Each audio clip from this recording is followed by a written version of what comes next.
Subject, overtime pa tayo. Handle na po.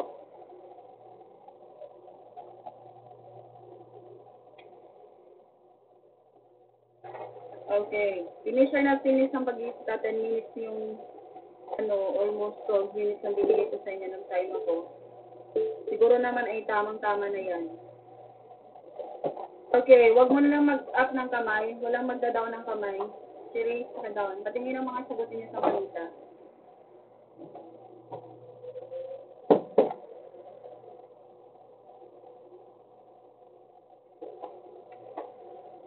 Lexi, paki-down. Ercel, yung number 5 mo, walang apelyido. Carl Mateo, down. Inkawi, down. Jocelyn, down. Cherise, down. Anjo, patingin yung isa, Anjo. Down. Sean, patingin ako, Sean. Saka na din marker, Sean. Sean, pakipicturean, send sa akin. Hindi ko nakikita.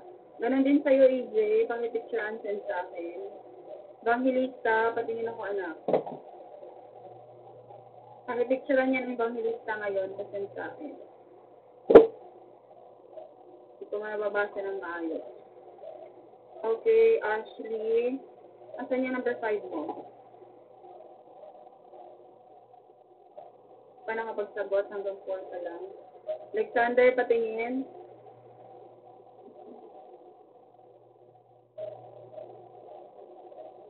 Naku, anak, blurred. Anak, picture and send sa akin. Sa Martha.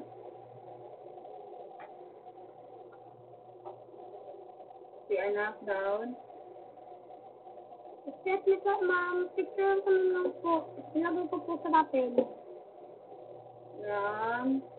Ito, kita kay Ram. Malinaw yung sulat ko ni Ram. Likod, anak, number 5. Okay. Lakihan nyo kasi unti yung sulatan nyo sa pag-itapin nyo yung sulat kamay ni Ram. Kikita. Si Santiago. Okay. Now. Alisa Parone, patingin. Anak, iharap mo ko. Mahina kasi yung signal niya sa pwede ng yung bird. Atrasan si anak.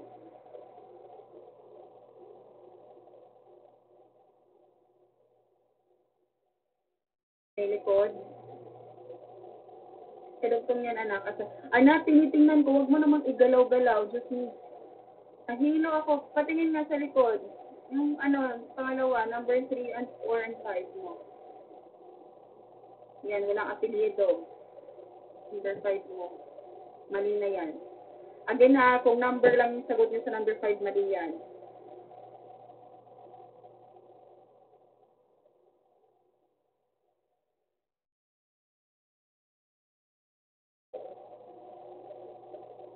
Saan yung number 4 mo? Mali ang mo. Dapat nauna yung 1,000. Kasi, bago yung 48.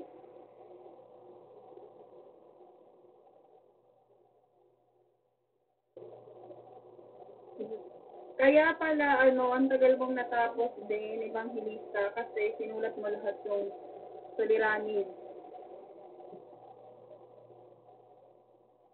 Nako, baka marami kayong naiwan ngayon na. Kaya let us check sa pagitan.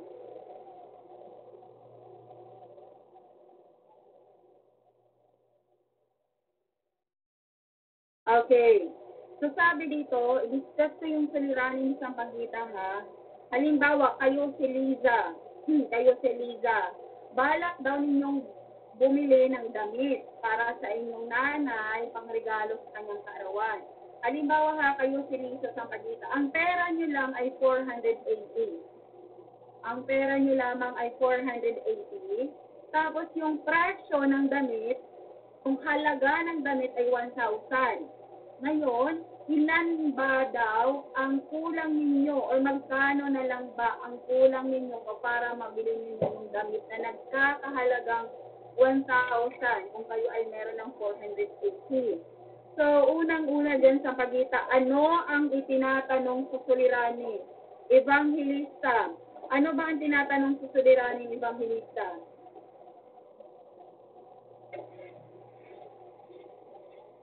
Lord Jen, Samantha makinig. Ano ba yung tinatanong dyan? Ano ba yung hinahanap? Ano yung problema?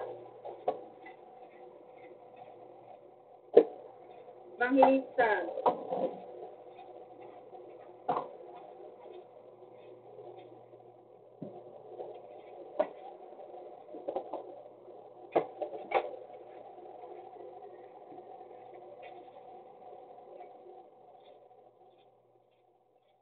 Evangelista, magbukas ka ng mic para maintindihan mo. Ano yung tinatanong dyan, Evangelista? Bumili po si Lisa ng damit po. Talagang hindi mo naintindihan, anak. Lord James, ano yung tinatanong sa problem? Magkano na lang ang mabibili niya ang damit? Ayun naman pala, anak. Nagkakahalagang 1,000, bakit iba yung sagot mo? Lorraine, naintindihan mo ba, Lorraine? Evangelista, ito ayan may question mark yan, di ba, anak? Yan yung tinatanong sa pangungusap. Sa suliranin, magkano na lang ang kailangan? Di ba, pag sinabi ka magkano ang pera mo, di ba tanong yon? Problema yon. Hindi mo pa alam kung magkano. Solve yun. Okay, magkano ba yung presyo nito? Di ba, problema yon? Yan yung tinatanong. Tanong yun. And then question yun. Ayan. Magkano na lang ang kailangan niyang ipunin upang mabili niya ang damit na nagkakahalagang 1,000? Hindi yan hanggang dito sa upang lang.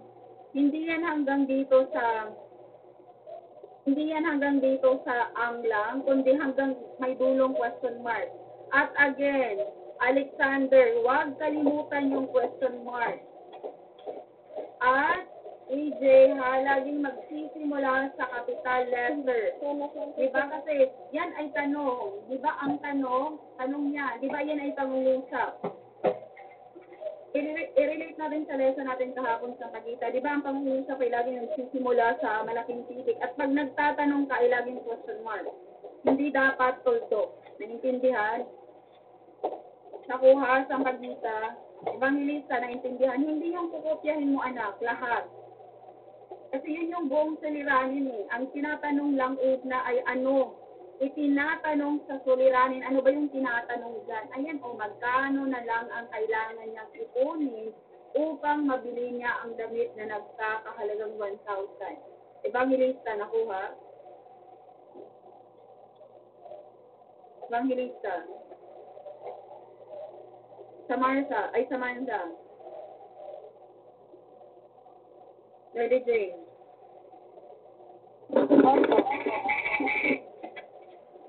Ayan, pangalawang tanong. Kung yan ang sagot ninyo sa Pagita, ito magiging stricto ako dyan.